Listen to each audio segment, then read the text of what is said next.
नमस्कार आप सभी को और आप सभी का मोस्ट वेलकम है आपके YouTube चैनल मैथ्स एलिवेशन पर। और मैं अजय कुमार आज फिर आप सभी की सेवा में तत्पर हूं। तो कैसे हो आप लोग? उम्मीद करता हूं सभी बहुत अच्छे होंगे और अपनी अपनी तैयारी को बहुत बेहतर तरीके से कर रहे होंगे। तो दोस्तों आज आपकी सेवा में लेकर के आए हैं हम जो 10th क्लास है उसके क्वेश्चंस लेकर के आए हैं। मतलब ये क्लास जो है आज की हमारी ये 10th क्लास की है, ठीक है। तो इसमें हम क्या मतलब पढ़ेंगे दोस्तों, तो जैसे हमने 12th क्लास में क्या चला रखा है दोस्तों, प्रीवियस क्वेश्चन की सीरीज चला रखी है, उसी तरह हम 10th क्लास की भी प्रीवियस क्वेश्चन की सीरीज ही चलाने आज जा रहे हैं, ठीक है। और इसमें आपको बता दें हम क्या करेंगे, इसमें भी दोस्तों हम वही बुक करेंगे MTG, ठीक है। जो प्रीवियस 10 ईयर की बुक है ना, उसमें प्रीवियस 10 ईयर्स के जो क्वेश्चन एग्जाम में आए हुए हैं, ओरिजिनल क्वेश्चन CBSE के लिए, ठीक है, वो सारे हैं। तो उन्हें ही पढ़ेंगे और उनमें से भी बहुत बेहतरीन बेहतरीन क्वेश्चन, ठीक है, जो मोस्ट इंपॉर्टेंट क्वेश्चन है उन्हें कराएंगे हम आपको, ठीक है। तो आप ध्यान से हमारी क्लास को करते रहें दोस्तों, बिल्कुल भी मिस ना करें इस क्लास को, ठीक है। को हम डेली आप लोगों के लिए लेकर के आएंगे, ठीक है, ध्यान रखना, ठीक है। डेली आप लोगों तक पहुंचेगी हमारी वीडियो, 12th की भी और 10th की भी, ठीक है। तो इसीलिए बिल्कुल निश्चिंत हो जाइए। अब आपकी तैयारी को और बेहतर बनाने के लिए आ चुके हैं आपकी सेवा में, ठीक है।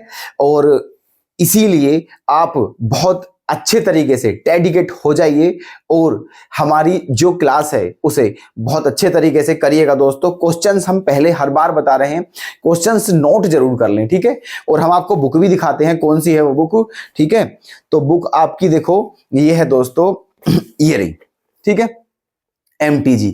और पास आके दिखा देते हैं आपको, टेंशन बिल्कुल नहीं है, ठीक है। ये रही देखो बुक, है ना, क्या है ये, MTG ऊपर CBSE champion for 2025 exam, 10th class है, ओके। और CBSE 10 इयर्स प्रीवियस क्वेश्चन, ठीक। ये है मैथमेटिक्स स्टैंडर्ड, है ना, स्टैंडर्ड है दोस्तों, ये बेसिक नहीं है, ठीक है। क्योंकि आप जानते हो 10th में क्या होते हैं, दो वो होते हैं, ठीक है, स्टैंडर्ड और बेसिक। तो ये बेसिक मैथ नहीं है, ये स्टैंडर्ड है, ओके। तो ये है दोस्तों, तो हम आपको एडवाइस करेंगे कि आप इस बुक को अवश्य परचेज कर लें, ठीक है। बहुत अच्छी बुक है, ठीक है। आपको क्या करना है, सबसे पहले जिस सब्जेक्ट को आप कर रहे हैं उसकी बुक कंप्लीट करते हैं और फिर प्रीवियस क्वेश्चन कर लीजिए, बस इतना ही काफी होता है। ऐसा करने से आपके दोस्तों देखना आप टॉपर बनोगे, ठीक है, पक्का देख लो आप बेशक, ठीक है। जैसे आपको मैथ पढ़ना है तो सबसे पहले मैथ की बुक कंप्लीट करो, उसके बाद MTG जो प्रीवियस 10 ईयर क्वेश्चन है, ठीक है, उन्हें कंप्लीट कर लीजिए। बस एक क्वेश्चन भी आपका नहीं छूटने वाला है ना। चलिए तो लेकर के आ चुके हैं आपकी सेवा में, है ना। देख लीजिए दोस्तों क्वेश्चन ये रे, अब देखना क्या है, चैप्टर हमारा फर्स्ट है, चैप्टर फर्स्ट से स्टार्ट कर रहे हैं, ठीक है। और जितने भी बेहतरीन प्रश्न होंगे मोस्ट इंपोर्टेंट सभी आप लोगों तक पहुंचते रहेंगे डेली, ठीक है। तो अब आप देख लीजिए, चैप्टर फर्स्ट का नाम है रियल नंबर्स, जिसे क्या बोलते हैं हिंदी में, वास्तविक संख्या। और एक बात बता दें, यूपी बोर्ड वाले बच्चे बिल्कुल भी ये दिमाग में अपने थिंकिंग ना लाएं कि हमारे लिए ये क्लास नहीं है दोस्तों, ये क्लास सभी के लिए है, चाहे वो यूपी बोर्ड का हो चाहे CBSE बोर्ड का हो, ठीक है। क्योंकि सिलेबस सेम है, ठीक है, क्वेश्चन भी सेम ही है। तो बताइए बुक अलग थोड़ी ना है, बुक तो सब NCERT की बुक होती है, आप जानते हो। CBSE बच्चे भी पढ़ रहे हैं, यूपी बोर्ड के पढ़ रहे हैं, तो इसलिए ऐसा बिल्कुल ना सोचें, दोनों के लिए इंपॉर्टेंट है ये, ठीक है। तो इसीलिए बिल्कुल ध्यान से करें सभी। और कोई भी आपकी क्वेरी बनती हो या कोई भी डाउट होता हो तो हमें कमेंट के माध्यम से बताएं, हम आपके उस क्वेरी को जरूर मतलब सोल्व करके आपको दे देंगे, ठीक है। चलिए तो देखो ये रहा चैप्टर का नाम, ठीक है। क्वेश्चन ये पहले दोस्तों आज हमारी जो क्लास है इसमें MCQ क्वेश्चन है, ठीक है, मल्टीपल चॉइस क्वेश्चन। ये 4 क्वेश्चन हैं जो कि चारों के चारों क्या है, MCQ मल्टीपल चॉइस क्वेश्चन, बहुविकल्पीय बोलते हैं जिसे, ठीक है। हर क्वेश्चन 1 नंबर का होता है, आप जानते हो, ठीक है। तो पहला क्वेश्चन आपके सामने है, देखना, the total number of factors of a prime number is, ठीक है। क्वेश्चन 2020 का है ना। ये क्वेश्चन 2024, ये भी 2024 और ये भी 2024, ठीक है। हर एक क्वेश्चन एग्जाम का है, एक भी क्वेश्चन फर्जी नहीं है, ठीक है। All the questions are genuine, ठीक है, प्लीज ट्रस्ट मी, ठीक है। देखना दोस्तों तो इसमें पूछा क्या है ना, the total number of factors of a prime number is, मतलब ये पूछा है कि कोई प्राइम नंबर है, ठीक है, तो उसके प्राइम जो प्राइम नंबर है, ठीक है, उसके कितने फैक्टर हो सकते हैं ये पूछा है। ठीक है, अगर एक प्राइम नंबर है उसके कितने फैक्टर हो सकते हैं। ठीक है, अब आपके सामने देखो क्वेश्चन कर रहे हैं, प्राइम नंबर कोई भी ले लीजिए। ठीक है, कोई भी प्राइम नंबर, सबसे छोटा प्राइम नंबर हम 2 ही ले लेते हैं। ठीक है, तो इसके फैक्टर क्या होते हैं, 1 into 2 होते हैं। ठीक है, तो कितने फैक्टर हुए इसके, 2, 1 और 1 2। ठीक है, 2 ही फैक्टर है। चलो 3 को ले लीजिए, 3, तो इसके क्या होंगे 1 into 3, इसके भी क्या है दोस्तों 2। ठीक है, 5 को ले लीजिए, 1 into 5, है ना, और आपके माइंड में जो भी आ रहा हो। ठीक है, 37 ले लीजिए, चलो बात खत्म, 37, इसके भी क्या होंगे 1 into 37। ठीक है, तो हर एक प्राइम नंबर के जो फैक्टर होते हैं वो मैक्सिमम 2 ही होते हैं दोस्तों, 2 से अधिक नहीं हो सकते हैं। ठीक है, क्योंकि प्राइम नंबर होता ही वही है जो केवल खुद से कटे और 1 से कटे, बाकी किसी भी नंबर से ना कटे, उसे ही प्राइम नंबर कहते हैं। तो बताइए आप, और फैक्टर किसे कहते हैं, जो उसे काटे। ठीक है, जैसे कि 4 है, 4 के फैक्टर वही होंगे जो 4 को काटते हैं। ठीक है, तो प्राइम नंबर के फैक्टर भी वही होंगे जो प्राइम नंबर को काटते हैं। और प्राइम नंबर को काटने वाले कौन कौन से होते हैं, एक तो खुद प्राइम नंबर होता है और एक 1 होता है, इसलिए ध्यान रखना ये बात। ठीक है, प्राइम नंबर के केवल 2 ही फैक्टर होते हैं। ठीक है, तो इसका आंसर क्या है, 2। तो ऑप्शन सी क्या हो जाएगा दोस्तों, करेक्ट। क्लियर? ठीक है, चलिए नेक्स्ट क्वेश्चन पर आते हैं। बहुत ध्यान से देखें। If 2 positive integers p and q can be expressed as p equals to इतना and q equals to इतना, where a and b are prime numbers, then LCM pq is। ठीक है, मतलब क्वेश्चन में ये बोला है कि अगर 2 धनात्मक संख्याएं p और q, 2 पॉजिटिव इंटीजर हैं p और q दोनों, ठीक है, वो इस फॉर्म में है। ठीक है, दोनों पॉजिटिव इंटीजर हैं p भी और q भी, p की वैल्यू ये दी हुई है, q की वैल्यू ये दी हुई है। तो पूछा क्या है क्वेश्चन में कि p q का एलसीएम क्या होगा। ठीक है, ये बताना है हमें, है ना। चलिए अब हमारी बात सुन लीजिए ध्यान से, है ना। कि देखो एक तो होता है दोस्तों एलसीएम और एक होता है एचसीएफ। ठीक है, अगर नॉर्मल नंबर का हम निकालते हैं एलसीएम और एचसीएफ तो कोई दिक्कत नहीं, फिर इजीली ऐसे ही निकाल लेते हैं। ठीक है, फैक्टर मेथड से। लेकिन अगर जिन संख्याओं का आप एलसीएम निकाल रहे हैं या एचसीएफ निकाल रहे हैं, अगर वो संख्याएं पावर की फॉर्म में हो, क्या हो, पावर की फॉर्म में, तो वहां पर एक बात आपको ध्यान रखने की जरूरत है। क्या है वो, अगर पावर की फॉर्म में है, जैसे कि ये संख्या देखो पावर की फॉर्म में है, ए और बी की पावर यहां भी, तो यहां पर आपको क्या निकालना है, एलसीएम। तो आपको क्या करना है, ठीक है, एलसीएम निकालना है। जो एलसीएम निकालते हैं ना उसमें बड़ी पावर लेते हैं, और जो एचसीएफ निकालते हैं उसमें छोटी पावर लेते हैं। बस इतना आपको ध्यान रखना है। ठीक है, कि ऐसी संख्याओं का ऐसी संख्याएं जो पावर की फॉर्म में हो, अगर उनका एलसीएम निकालना हो तो फिर बड़ी पावर लेते हैं। ठीक है, और एचसीएफ निकालना हो तो छोटी पावर लेते हैं, बस। ठीक है, आ जाइए देखो, अब देखो किन किन का एलसीएम निकालना है, इसका और इसका। ठीक है, अब देखो ये क्या है दोस्तों, हमारा 18a² b की पावर 4, और ये क्या है 20a³ b²। तो देखो क्या करें यहां पर, एक संख्या क्या है हमारी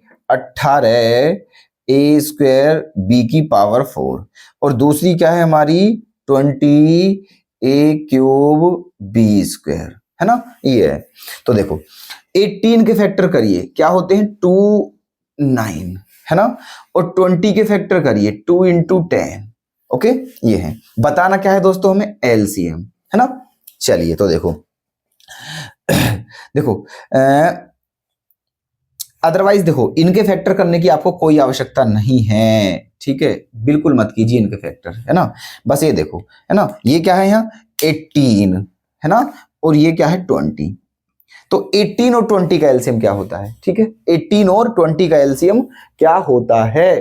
ठीक है, तो देखो 18 और 20 का एलसीएम होता है दोस्तों 180। ठीक है, क्या होता है 180। क्यों, क्योंकि देखो अभी जो फैक्टर किए थे, चलो उसे कर ही लेते हैं, आपको इजी समझ में आ जाएगा। 2 into 10 ये है। ठीक है, तो जब एलसीएम लिया तो देखो 2 दोनों में है तो 2 भी आएगा, उसके बाद 9 भी आएगा, और उसके बाद 10 भी आएगा। ठीक है, आप जानते हो एलसीएम में सभी लेते हैं जितने भी होते हैं। ठीक है, तो ये फैक्टर 2 9 10 3 फैक्टर हैं। ठीक है, तो सारे लेने हैं हमें एलसीएम में। एचसीएफ में कॉमन वाले लेते हैं और एलसीएम में सारे लेते हैं। लेकिन 2 2 बार है, यहां भी है यहां भी है, तो इसका मतलब ये नहीं है कि 2 को 2 बार लेना है, 2 को एक ही बार लेना है। ठीक है, ये ले लिया, फिर क्या लेना है 9 ले लिया, और फिर 10 ले लिया, सभी आ चुके हैं। ठीक है। चलिए, तो ये तो होगी हमारी 18 और 20 का आ गया है। अब देखते हैं ए और बी का क्या होगा। अभी बोला था बड़ी पावर लेते हैं एलसीएम में, तो ए की पावर यहां पर क्या है 2 और यहां पर क्या है 3, तो बड़ी पावर क्या है 3, इसलिए क्या लेंगे हम ए की पावर 3, ओके, इनटू यहां बी की पावर 4 है, यहां बी की पावर 2 है, तो बड़ी पावर क्या है 4, तो इसलिए क्या लेंगे बी की पावर 4। यही आपका आंसर हो जाएगा। बस इसको क्या सिंप्लीफाई कर कर लिख दीजिए। देखो 2 9 जा 18 और 18 10 जा 180 और क्या ए क्यूब बी की पावर 4, ए क्यूब बी की पावर 4। तो ये है दोस्तों आपका बिल्कुल राइट आंसर। ठीक है, बताइए आप सहमत हो, समझ में आया है या नहीं आया है। ठीक है, हमें आप कभी कभार दोस्तों बता दिया करो कमेंट के जरिए कि आप हमारी बातों को समझ पा रहे हैं या नहीं। ठीक है, और जहां आपको कोई डाउट लगे या कोई कमी दिखती हो दोस्तों हमारे अंदर, ठीक है, तो उसे तो अवश्य बताएं, है ना। जो अगर हमारे अंदर कोई कमी दिखती हो आपको समझाने में किसी तरीके की, तो उसे जरूर बताएं दोस्तों, ताकि हम उस कमी को दूर कर सकें। ठीक है, चलिए, तो आपका आंसर ये आ चुका है और ये कौन सा ऑप्शन है दोस्तों, ऑप्शन डी हो जाएगा हमारा करेक्ट। ठीक है, चलिए, क्लियर है। ठीक है, नेक्स्ट पर क्वेश्चन पर चलते हैं। आ जाइए क्वेश्चन नंबर 3। ठीक है, ये कौन सा है, 2024 में आया हुआ क्वेश्चन है। ठीक है, if A is equals to इतना, बी इज इक्वल्स टू इतना and C is equals to इतना, तो ए बी सी का एलसीएम कितना दिया हुआ है दोस्तों 37 80, तो किसकी वैल्यू बतानी है, एक्स की वैल्यू बतानी है। ठीक है, चलिए, तो एक काम कर लीजिए यहां पर क्या देखो एलसीएम ले लीजिए। क्या ले लीजिए, एलसीएम किस किस का, एबीसी का। क्यों लेना है एलसीएम, क्योंकि एलसीएम दिया हुआ है, एलसीएम निकाल के उसको एलसीएम के बराबर रख देंगे और एक्स की वैल्यू आ जाएगी। ठीक है, तो देखो इनका एलसीएम निकालना है। सारी जो जितने भी नंबर हैं सारे किसके फॉर्म में है दोस्तों, पावर की फॉर्म में है, और एलसीएम निकालना है तो बड़ी पावर लेनी है। देखना 2 की पावर 2 है, 2 की पावर 2 है, यहां भी 2 की पावर 2 है, तो पावर बिल्कुल सेम है, इसलिए 2 की पावर 2 ही आ जाएगा। ठीक है, इनटू यहां 3 की पावर x है, यहां 3 की पावर क्या है, यहां केवल 3 है और यहां भी 3 है, तो क्या आ जाएगा, ये 3 की पावर x आ जाएगा। ठीक है, क्या आ जाएगा, 3 की पावर x, क्योंकि है ना यहां पर अब आप कहोगे ये 3 की पावर x कैसे आ गया, क्योंकि देखो यहां भी 3 है, यहां भी 3 है और यहां 3 की पावर x है। ठीक है, तो यहां अगर x की वैल्यू 1 हो, अगर x की वैल्यू 1 है मान के चलिए, तो ठीक है, तो भी क्या आएगा, तो भी 3 आता।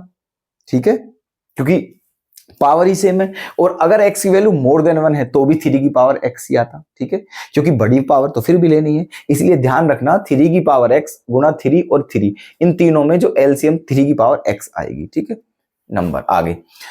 अब देखो यहां पर क्या है, यहां पर 5 है तो 5 भी आ जाएगा। ठीक है, 5 भी आ जाएगा। ठीक है, 2 भी आ गया, 3 भी आ गया, 5 भी आ गया, 2 3 चला गया, इसका खेल खत्म। ठीक है, 2 3 5 तीनों संख्या आ गई, ये भी खेल खत्म। यहां पर देखिए 2 3, यहां पर 7 हो रहा है तो 7 भी ले लीजिए। अभी बताया था एलसीएम में सारे नंबर जितने भी फैक्टर होते हैं सभी को लेते हैं 1 by 1। ठीक है, तो ये आ गया है आपका एलसीएम। चलिए, अभी किसके बराबर दिया हुआ है, 37 80 के, तो इसको किसके बराबर रखते हैं, 37 80। ठीक है, क्योंकि एलसीएम को एलसीएम के बराबर रख दिया है, तो ये किसके बराबर है, 37 80 के। वैल्यू किसकी निकालनी है, एक्स की। तो देखिए इत्मीनान से देखिएगा दोस्तों। ठीक है, देखो एक काम करते हैं, यहां पर ये 2 का स्क्वायर क्या हो जाएगा, 4, है ना, 2 का स्क्वायर क्या हो जाएगा, 4, इंटू ये क्या है 5, इंटू ये क्या है 7, और इंटू ये क्या है 3 की पावर x, और इक्वल्स टू में क्या है 37 80। ओके, चलिए देखो 4 5 जा कितना हो गया है 20, और 27 जा क्या हो गया है 140। ठीक है ना 140 ऐसे, इंटू 3 की पावर x इक्वल टू क्या 37 80, 37 80, है ना। चलिए अब देखो इस जीरो से ये जीरो क्या हो गई है, कैंसिल, है ना। अब 14 का डिवाइड कर दीजिए इसमें, तो 14 2 जा क्या हो जाएगा 28, क्या हो जाएगा 28, बचा कितना 9, फिर क्या ले लिया 8, 98, और 14 7 जा क्या होता है 98। ओके, ये आ गया है। तो 3 की पावर x इक्वल टू क्या आ गया है 27, और 27 को हम क्या लिख सकते हैं 3 की पावर 3 लिख सकते हैं। ठीक है। 27 को क्या लिख सकते हैं, 3 की पावर 3। अब हम लिख क्यों रहे हैं 3 की पावर 3? क्योंकि मजबूरी है हमारी। क्यों? क्योंकि इधर जो 3 है वो भी x जो है वो भी पावर की फॉर्म में है, तो इसे भी हम पावर की फॉर्म में ही लिखेंगे। तो इधर क्या है दोस्तों, 3 की पावर x और इधर क्या है 3 की पावर 3, ठीक है। इधर क्या है 3 की पावर x और इधर क्या है 3 की पावर 3। तो दोनों का बेस क्या है, सेम, इसलिए दोनों की पावर क्या हो जाएंगी, बराबर। तो x की वैल्यू क्या आ जाएगी दोस्तों, आपकी 3, ठीक है। क्या आ जाएगा x की वैल्यू 3, ठीक है। तो ऑप्शन सी हो जाएगा आपका करेक्ट। बताइए कोई डाउट, समझ में आ गया है, ठीक है, क्लियर। चलें आगे। चलिए नेक्स्ट क्वेश्चन है जो कि हमारा ये यहां पर है, क्वेश्चन नंबर 4। इसे और देखिएगा, इसमें क्या पूछा है, देखो। गिवन SCF इतना इतना इक्वल्स टू 40 एंड LCM इतना इतना इक्वल्स टू इतना, तो K की वैल्यू बतानी है, ठीक है। देखो यहां पर दो संख्याएं हैं आपकी 2520 और 6600। इनका LCM, इनका SCF कितना दिया हुआ है दोस्तों 40, और इनका LCM कितना दिया हुआ है ये, है ना। अब हमें किसकी वैल्यू बतानी है, K की। चलिए तो एक काम करते हैं, देखो एक फॉर्मूला हमने आपको, एक फॉर्मूला होता है दोस्तों, क्या हम एक फॉर्मूला बताते हैं आपको, ठीक है। साइड में आप लिख लेना कहीं पर भी, है ना। ये होता है वो फॉर्मूला, यहां पर लिखे देते हैं हम, ठीक है। देखो LCM गुणा HCF बराबर first number into second number, ठीक है। ये फॉर्मूला, इसे आप लर्न रखना है, बहुत इंपॉर्टेंट फॉर्मूला है, ठीक है। LCM और SCF की मल्टीप्लाई करें और फर्स्ट नंबर और सेकंड नंबर जो नंबर दिए उनकी मल्टीप्लाई करें तो दोनों के आते हैं बराबर, ठीक है। चलिए तो देखो यहां पर भी नंबर क्या दिए हैं दोस्तों हमारे, ये तो ये हमारा फर्स्ट नंबर है, ये हमारा सेकंड नंबर है, ये हमारा क्या है HCF और ये क्या है हमारा LCM। तो क्या रखनी है, इसी फॉर्मूले में रखते हैं LCM। LCM कितना है दोस्तों हमारा 25, मतलब 252 गुणा के, ठीक है। ये क्या है हमारा LCM 252 गुणा के, और SCF क्या है हमारा 40 इक्वल्स टू, है ना, संख्या क्या है हमारी 2520 गुणा 6600, ये है। अब यहां से बस कैलकुलेशन करनी है आपको और K की वैल्यू फाइंड आउट करनी है, ठीक है। चलिए देखो एक काम करते हैं, देखो इस जीरो से ये जीरो कैंसिल हो जाएगी और इस 252 से ये 252 कैंसिल हो जाएगा, ठीक है। अब इस 4 का डिवाइड इसमें करना है, 4 का इसमें, तो 4 1 जा 4, ठीक है, बचा 2 6, 4 6 जा 24 और 4 5 जा, है ना। ये आ गया है 4 5 जा और 1 0 ये पर यहां पर आ जाएगी। क्लियर, ठीक है। तो नंबर क्या थे हमारे 2520, 2520, दूसरा नंबर 6600, ठीक है। LCM क्या था हमारा 252 गुणा के और SCF क्या था 40, ठीक है। LCM गुणा SCF बराबर first number into second number, ठीक है ना। एक जीरो से एक जीरो को काट दिया, 252 से 252 खत्म, ठीक है। क्या बचा 4 इंटू के, फिर 4 का डिवाइड इसमें करा तो कितनी बार जाएगा 1650 बार, ठीक है। 1650, ठीक है। 4 1 जा 4, कितना बचा 2 6, ठीक है। 4 6 जा 24, फिर 2 0 4 5 जा, ये आ जाएगा। तो आपका आंसर क्या आ चुका है, ठीक है। K की वैल्यू आ चुकी है 1650, ये है ना 1650, ठीक, ये आंसर है। तो ऑप्शन ए क्या है हमारा करेक्ट। ओके, तो ये थे दोस्तों आपके क्वेश्चन, ठीक है। सारे MCQ थे और इंपॉर्टेंट क्वेश्चन थे, आ सकते हैं बिल्कुल एग्जाम में, ठीक है। मोस्ट इंपॉर्टेंट क्वेश्चन है ना। तो प्लीज आपने समझ लिए होंगे, उम्मीद करता हूं सभी क्वेश्चन ध्यान से समझे होंगे और समझ में आ भी चुके होंगे, ठीक है। नोट अवश्य कर लें या फिर इस बुक को अवश्य परचेज कर ले दोस्तों, ठीक है। बहुत अच्छी बुक है, ठीक है। तो चलिए दोस्तों, उम्मीद करता हूं कि आपने हमारी क्लास लेकर के आपको अच्छा फील हुआ होगा, ठीक है। उम्मीद करता हूं दोस्तों, ऐसा नहीं है कि ऐसा जरूर सही है, बिल्कुल आपको अच्छा फील हुआ, हो सकता हो आपको बहुत बुरा भी फील हुआ हो, ठीक है। लेकिन उम्मीद है कि आपको अच्छा ही फील हुआ होगा। तो इसलिए आप हमें एक बार कमेंट के माध्यम से जरूर बताएं अपने मन की फीलिंग कि आपको कैसा लगा हमारी क्लास लेकर के, ठीक है। और जो भी अपनी क्वेरी उसे हमें अवश्य बताएं। तो दोस्तों इस क्लास को यहीं विराम देते हैं, कल फिर मिलते हैं आपसे, ठीक है, बेहतरीन प्रश्नों के साथ। तब तक के लिए धन्यवाद, अपनी तैयारी बेहतरीन तरीके से करते रहें। Okay, bye.